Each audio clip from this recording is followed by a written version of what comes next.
Later on, I walked down the stairs, met a man in a barroom chair. She was up in her room, blackened in her hair. He was getting drunk in the early hours of the AM. I could tell that he really didn't care what I thought of him. We had a conversation about the revolutions of his time. Think drinking life away had taken a toll upon his mind. He came from a simpler place, I can't blame him if he don't want to leave.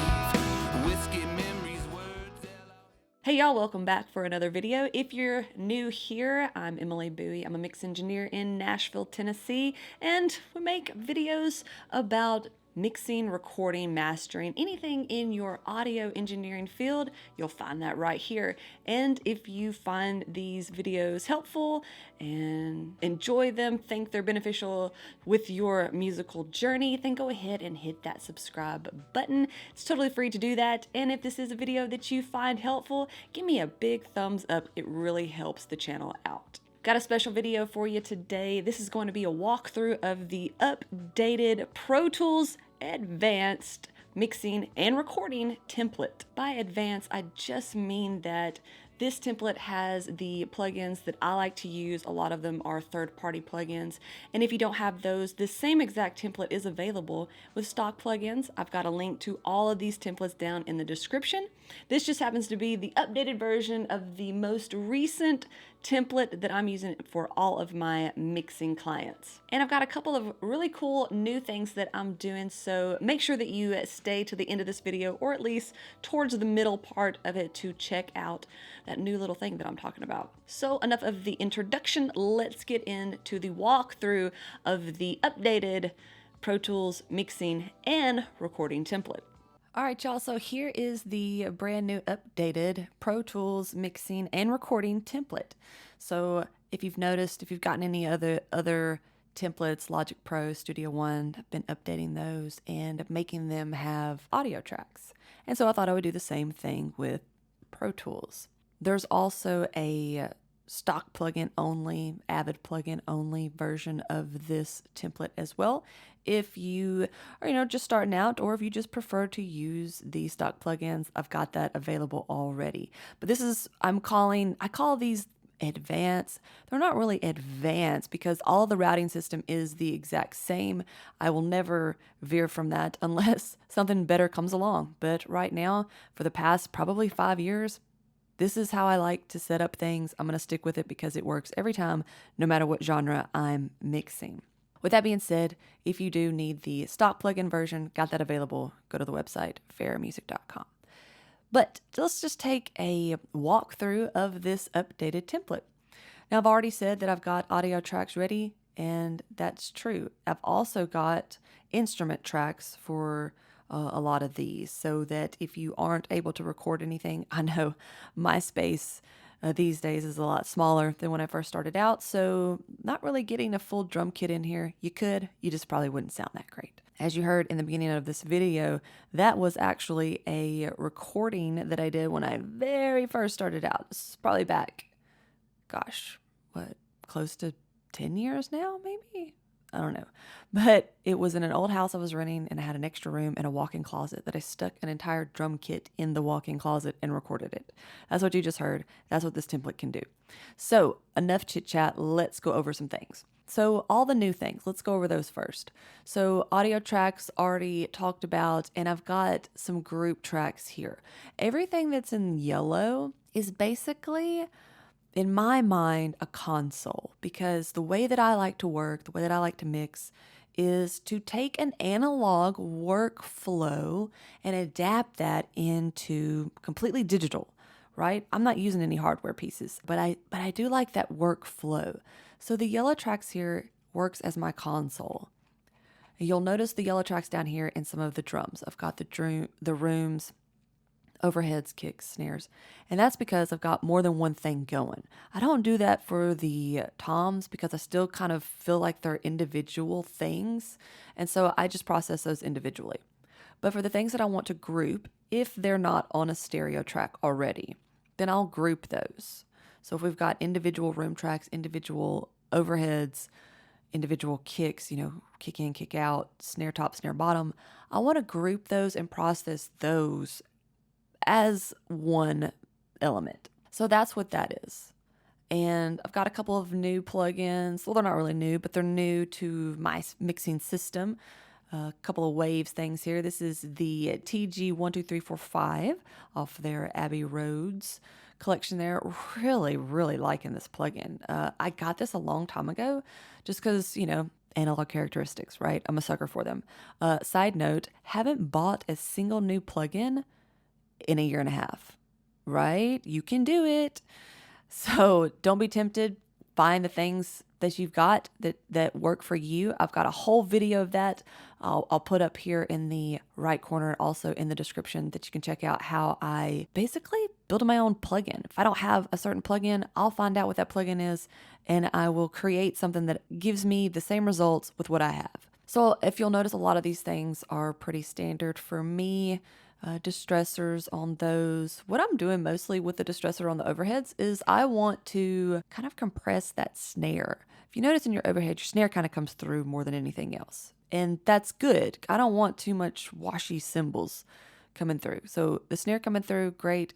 But what this compressor is doing is it's just kind of ducking that a little bit so that we can make room for the snare sound that we make with our actual snare mics. And so distressors on those, going into a little bit of EQ here.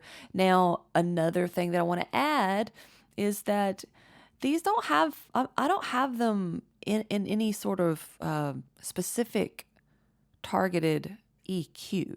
So if you don't have a plugin, don't stress about, oh, I don't have that plugin. I don't know what the EQ she has on there. Well, I'm not doing anything. I'd have to listen to it first. I mean, I have like some suggested things that I like, but I think this is just in default. Like there is no one size fits all to this. There's no one set of EQ points for everything that you're going to get to mix. The template is designed around a routing system that works 99% of the time. It's very, very rare that I will have to tweak something with the routing of this whole system, with the parallel processing that I have. That's the core of this template.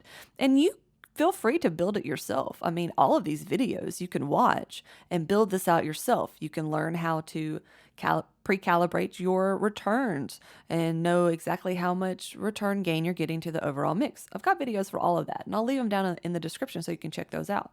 But if you don't want to fool with all of that, because it's a little bit, time consuming, and you can understand how all of the innards of this template work by just downloading it and looking at it and seeing where things are outputted to and everything like that.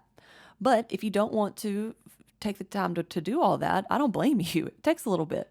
So I've got these available for you to download. They're just ready to go, ready to record. Like I said, got all of the audio tracks in here. The only thing that I do suggest is to just bypass the plugins, because plugins do add latency, especially in Pro Tools. Now, it gets a little bit better when you're just running everything DSP through an Apollo, but there's third-party plugins on here, and I would make sure that I bypass all of them, bypass all of them. Even the sends here, they're in pre-fader that are going to the parallel buses down here that I've got pre-calibrated. They're in pre-fader, so go ahead and just inactivate those. And so you're not getting any sort of sound coming through or any sort of latency. And just got a couple of little things here. I've got the hi-hat plugins here, this little thing that I like to do. I've got a video on that, shows you what's going on.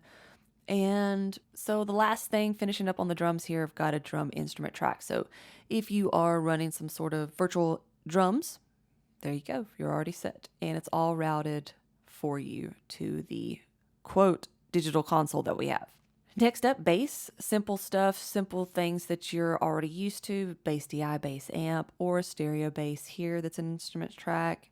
Same thing with acoustics. I don't have any instrument tracks for those because I feel like that's pretty standard. You're gonna record an acoustic guitar, or you can plug, electric guitar directly in. You can change these up. You don't have to stick with what I have. These are just placeholders. So if you had another set of guitars, you can just keep adding instrument tracks if you want. All of that routed to the corresponding group tracks. And for the electric guitars, I'm just adding a little bit of saturation from the 1176. Really helps the electric guitar. It's going to sit forward in the mix from the little bit of harmonic distortion that's coming from these. I really like that on electric guitars these days. Moving on, we've got keys. These are keys or pianos. You can set that up stereo with whether one mic, two mics, or you've got a stereo pair. Also an instrument track, strings, horns. I figure since, we focus on home studio recording here, so I've got strings and horns as an instrument track. But hey, if you're going to be recording some live strings, just pop in an audio track there and route that to its corresponding group track. And then you've got your effects, synths, and pads here, plug and play or pop in another instrument track. You get the idea. Background vocals, harmonies. If you don't have this many, don't worry about it. Just hide, inactivate them. Or if you need more, add more audio tracks. Lead vocals. All right, so now we're getting into the kind of the main inner workings of this routing system. So here you'll have your audio track of your lead vocal. You can record straight on to any of these audio tracks or just drag your already recorded tracks into them. So I've got a little bit of an EQ here. Nothing, no points, none. So if you don't have this plug in, don't ask me what those EQ points are because there are none. You can use any EQ you want. That's the magic. Yes, any plugin that you want. And if these are inactive, you can just click right here. No insert. It'll take it away. So don't stress out. Okay. So lead vocal is going equally to all three of these tracks here. This is going to be where we're getting our warmth, our saturation, and our heavy compression. Those are the three lead vocal mixing components. I believe that's all you need. You're gonna do this on any genre of music. So we're working with the fatso here, and basically just a default setting. Although I do like all three of these activated. A warmth of 5, and then with the Neve channel strip here, I'm just using the saturation. I'm just cranking the saturation up, pulling it down, blending it in. Same thing with the 1176 here. I've got a preset that I like. You can copy this if you want. Use an 1176. I like that I can get some heavy compression. I'm getting like 10 dBs of compression here. And this is going to be it's the standard blend on the vocals here, but sometimes you might need a little bit more saturation. Sometimes you won't need any at all. So you kind of have to just play around with these. You blend them to see what is going to sound the best. So yes, still no magic pill for every mixing session you have. You've got to listen a little bit. These are very important components to a lead vocal that's going to help thicken it up. It's going to help get you as close as possible to that sound that you're used to hearing on the radio or your favorite artist Spotify account. This is helping add some thickness to it, some warmth to it, and it's going to push it forward through the mix. We can't just keep pushing up the volume faders or duplicating our vocal and so it sounds louder. Don't do that. That's not how that works. I promise you. And so all three of these are then being fed into the lead vocal group track here. So let's start down here and then we'll come back to the beginning and work our way down. So the lead vocal, again, just a simple EQ. On this one, I've got my lead vocal dynamic EQ technique. Got another video for that if you're unfamiliar with it. So I'll leave that down there. Watch that. Learn what we're talking about here. And then just a couple of extra points that I tend to about 85% of the time around these areas. Don't have them boosted or anything, but they're there in case I just want to work a little bit faster. A de-esser, RVox, nothing's engaged, or default mode. If you don't have any of these plugins, don't worry about it. The RVox works as a compressor. If you need a little bit more information about that, go to waves.com. They'll tell you all about it. Another Fairchild that I just really like to put as kind of that final blanket over the lead vocal. And I'm not getting any more than 3 dBs worth of compression on that. Just love how that sounds. Can't go wrong with that, Fairchild. If you don't have it, it's a tube Vermu style compressor. There's lots of other ones out there. This lead vocal is going to the first of one of the 4 parallel pre-calibrated buses. It's right here. And so this was calibrated to return into the overall mix 2 dBs worth of gain. And I've got an 1176 style compressor. This is the more transparent one. So find you a transparent compressor for that. Going down into the sends, I'm just got some things that are sending to some of the effects. Sometimes, most of these are for vocals, but sometimes they can be for other things, multi-purpose use. And then the eye chamber. The eye chamber is on everything. And what I do that for is it's called an instrument chamber. But it's kind of just making a room, because a lot of times we're not recording everything in the same room at the same time, especially in home studios. So what this is doing is just adding a little bit of this chamber that I really love. And, we'll send a little bit of everything to it, and then we'll adjust how big we want that room to sound. Now, if you don't have this particular plugin, any chamber reverb, throw that on there. Throw in just anything, or just a room. I know the Valhalla room, that might sound good. That's what we're kind of trying to do anyways. Experiment. You don't have to use the exact plugins I have. Again, I cannot emphasize this enough. This template system is based on its routing system and how it's set up. How we're adapting an analog workflow to work strictly inside of a DAW. That's what this is. And our pre-calibrated parallels. So let's work our way back to the beginning here. So, like I said at the beginning of this video, here's something new that I'm doing, and I'm really liking it. And you've got a couple of options here. So to really get that console workflow, that analog feel, that workflow that we're trying to do here and adapt that into the box, I have decided that I want to put up some sort of a console emulation plugin. So here's the SSL.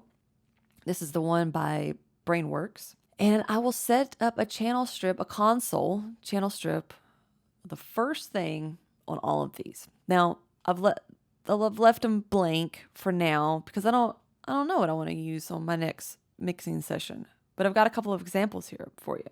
So what I'll do is I'll just listen to the song and see what I kind of think maybe it feels like, So for some more rock, maybe I'll go with the SSL. So if that's what I want to go with, then I'll put this at the beginning of every track. So I'll just go through and drop them like this all across the board. Or I may do something like this Neve. If I want something, a little bit warmer, a little bit thicker, maybe something that I'm going for just a little bit, old school, nostalgic, something maybe around the 70s, something like that. Some Americana-y type things that it just needs to be kind of warmed out, rounded, fuller. I'll go with this Neve console. And usually I'm not doing anything, but there is some analog, things that's going on here, characteristics that they've added in these plugins that are trying to work similar to what those actual consoles did. And so that's just something that we can add, that we can do in our DAWs that don't have that feature. Now with Pro Tools, you do have Heat that's kind of doing those things that you can add here. Or in Luna, I probably would not do this in Luna because we've got other options, such as their summing consoles. But for those of you who, are in Logic Pro, Studio One, and even Pro Tools, you can do this. And then what's cool about this is that everything's going through here. I'm really liking it. And then I'm like, you know what? I just want something a little bit brighter on one of these guitars. Well, instead of going back down to those tracks, I can pop one of the console emulations on here, and then I can just add, some area. Like if I want something to come out, I don't know, around here, I can do that. I can just like you would on a SSL console if you was mixing on that. A lot of times people are engineers, they're not really mixing on SSLs. but they're going through a bunch of different hardware, and then they come back through the console, and if they need to adjust something, they're not going to do it necessarily on a plug-in. They're just going to go up to their channel strip, whatever instrument is on that they need to adjust, and they're going to do it just like that. And so that's kind of the workflow that I've been using for about a month now, and I'm really liking it because we've got so many different options, right? So, I mean, if you really wanted to get crazy, you could probably. So, I know that, Brainworks has a lot of them. There's another Neve here that you could do. Probably wouldn't. I'm not really familiar with that one. I don't think I like it as much. Or even this one, I don't really think I like it as much either. But if you do, there's tons of different ones that you could do. So don't think that, you have to be limited and go out and buy something that I'm using. Waves has their version of the SSL. They also have this newer one, even something really old school and Beatles like this. Like, you've got just some cool options to play around with. Imagine you're working on one of those consoles, because you do that and you actually find yourself in a situation where you're in front of a real analog console, you're actually going to be able to function around that console without ever touching it. I promise you. All right, so moving on past that, going down the drum track here. Again, got some parallel things that I'll just blend to taste. Taste is going to be the Opticom here. And this is just going to be trashing it up a little bit. I like that on fast. And just getting some distortion. I like that on rock drums some. And we'll just blend that up. Here's another thing that's new to the template. And that is sending the drum group to a Fairchild. And I don't really have a certain setting on this. Time constant's always pretty good on one, especially when you're not wanting to overcompress anything. This is just kind of to thicken things up, to round it out a little bit better, to fill it out. So I've been trying that. I don't use it every time. It's just kind of one of those things that, if something's missing, then I'll try it. It's not guaranteed that it's going to be anything beneficial, but I feel like it does add something pretty nice. So try that out. And if you don't have a Fairchild, well, just find, valve, tube, Verimu compressor plugin, simple stuff here. Drum reverb, self-explanatory, and again with the instrument chamber. For the bass, I think this is new from the last template, using the UAD LA2. It's just, I don't know, something really old sounding about it that sounds good. I like the light compression on things these days. Just feel like all this, the natural sound comes through a little bit better. So we've got a couple parallels: bass saturation, boom; bass sub, R bass, boom. So, that Octacom was already on there. Acoustic guitars. I've got some tape on here. If you don't have this one, just use any tape saturation plugin you've got. Acoustic guitar, if it's recorded right, you don't really have to do much to it. And I think we need to really understand that. A well-recorded acoustic guitar, we don't really have to do anything with it. It's going to sound great naturally. Don't add too much compression to that. But if it is harsh sounding, then the compression from your tape saturation plugins will help soften it. Now, one thing I will add is the reason I've got the Neve 1073 on here is because it will help add some warmth that's needed, to have a little bit more body and present, that articulation. But again, just not much in the world of compression on acoustic guitars, at least for me. That's the sound that I like. So with the acoustic guitars, that's our first instrument that we've got sending to our second parallel here, and that is the music bus with our 33609. So if you don't have that, just look for a stereo compressor. I believe it's IK Multimedia has a precision stereo compressor just like this one. And this is just what I really like. So you can find something that you like the end goal of this is to just add some parallel compression. But I like the stereo because that's how I'm sending it. That's how I've got all these things going to it. So I like the stereo style compressor for the music bus. And we're getting 1 dB of gain back into that. And we're hitting about 4 dBs worth of compression, just under 4. I feel like if you go too far over 4, then we're counteracting the flow of all of the instruments, and we're just adding too much compression to it. Everything is going to be hitting that to make just under 4 dBs of compression.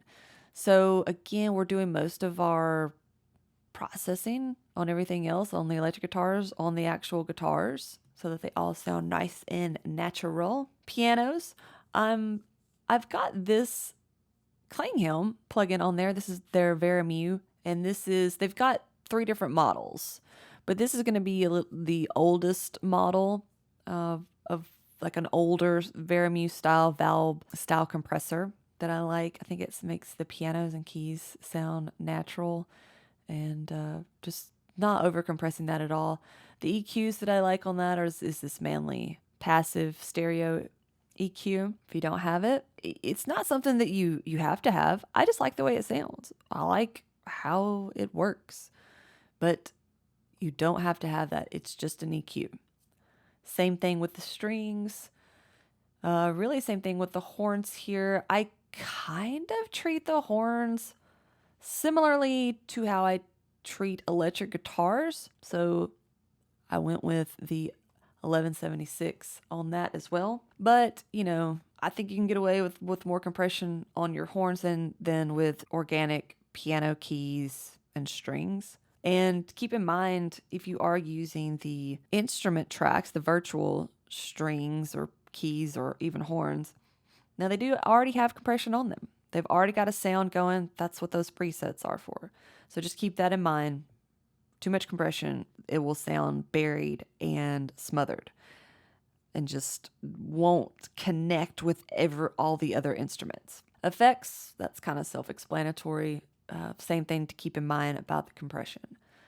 So now we've got our background vocals, and I don't even have an EQ on them because I don't know if I'll need one. And I don't want to put stuff up that I don't know if I'll need, It's just taking up too much CPU power. But I do know that I'll probably need compression on that. So I've got the 1176, the blue stripe, because that's what I use on the lead vocal. Same thing with the effects. Whichever effects that we need, we'll put up there. If I'm not using the room and I want the room on there, I'll just drag it over, or, That right there is going to depend on the song that you're mixing.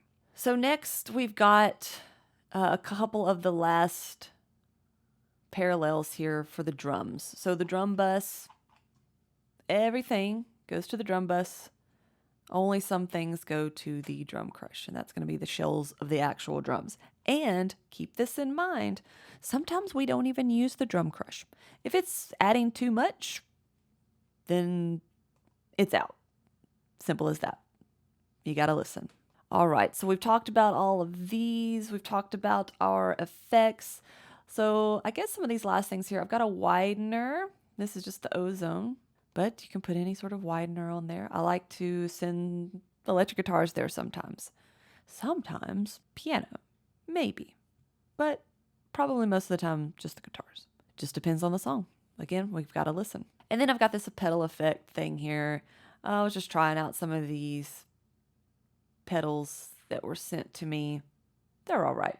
But you can put any sort of guitar effect there. That's something that you can send vocals, pianos, drums, basically anything you can send to this little extra thing that I've thrown up here. And that brings us to the mix bus. And if you've got this template before, if you've gotten any of them from Logic to Studio One, all of them, my mix bus looks pretty much the same. This VU meter here is really, I keep it there for pre-calibrating the parallels here, but I just kind of leave it there now just to see where I'm at. I kind of like to be hitting, between the 0 and 1 going into the mix bus. I feel like it's a good sound. Really just like the way this one sounds. I've had it on there for so long now, I just don't take it off. But I do like the filter on the back EQ here. And then, kind of one of those standard things. A lot of people like to do this on too many things. I think it sounds best on the mix bus. So adding a little bit of low end warmth, a little bit of shimmer on the top, not really even shimmer, just presence really. The shimmer comes later. Now this plugin, you can get a mid-side EQ for this. I just like how this one's designed. I've got this mono maker. So everything in mono is being filtered out up to 100 hertz. Call me crazy, but I just love it. I think it makes everything sound really balanced. There's a tiny bit of width on here, not too much. I don't want to alter phase too much, but really probably going to take out something around here, really no more than a dB on these things. And then on the side here, got shelved. I may add a little bit, but really all of that's going to come down here where I've got this 40K air band, and I'm boosting that just a little bit. Subtle things, sometimes I think, is it too much? But they're all things that just work very well together. I will always use the 2500 as my mix bus compressor. Little tape at the end. Probably fluctuate between these two different ones. Sometimes I'll go with the 900, but mostly going to stay with the 250. I feel like it adds presence, but also a little bit of a smoothness. And then if I want even more presence, for some reason it always sounds like a little bit of a volume jump with the 456 tape. So there's that. And then the last thing here is my maximizer, which I'm really just using kind of as a limiter, and character. So go-to is classic or modern. That's basically it. And I want to shoot for as loud as I can get without distorting. That's going to be anywhere between 9 and 10 on the RMS levels here. And then once you've got that all set, all of this is going to your print A and print B. So if you want to adjust one and have it really cranked up, or if you want it lower or whatever you want to do, you've got two different prints that you can print at the same time, and you'll just hit record on those. And away you go. You'll print out your mix. I like to have that printed out. Some people just bounce, but I like to have it as its own file in case I ever want to just export that, or I'll bounce from that, but at least it's all recorded down to a stereo track within the DAW. And again, it's a little bit old school, but I'm old school. So that is the completed walkthrough of the new updated Pro Tools mixing template. I do believe that this is the best one that I've done. We've simplified things, we've added things at the same time, and I think everything is just really working perfectly. Of course, if anything comes along and that I need to adjust it, I'll make update videos for you to make those adjustments to your template, especially for those who have already downloaded the template. And I've got a link right there at the very top of the description box that you can download this template right now and get to mixing with that really cool analog workflow. But like I said, if that's not your cup of tea, you can rewatch this video as many times as you want and build this template yourself. Every video that I have out explains everything. I don't hide anything. If you do download it, it absolutely goes to help, support this channel. It allows me to take time out of mixing and mastering for clients so that I can, spread some good educational information out there in YouTube land. Y'all know how I feel about people just doing the same plugin reviews over and over and over again. If you actually want to learn some things, then go ahead, hit that subscribe button, because the only type of videos that I'm doing is something that you can actually learn with, take with you on your musical journey, and just get better. All right, y'all. Thanks so much for checking out this Pro Tools updated mixing and recording template walkthrough.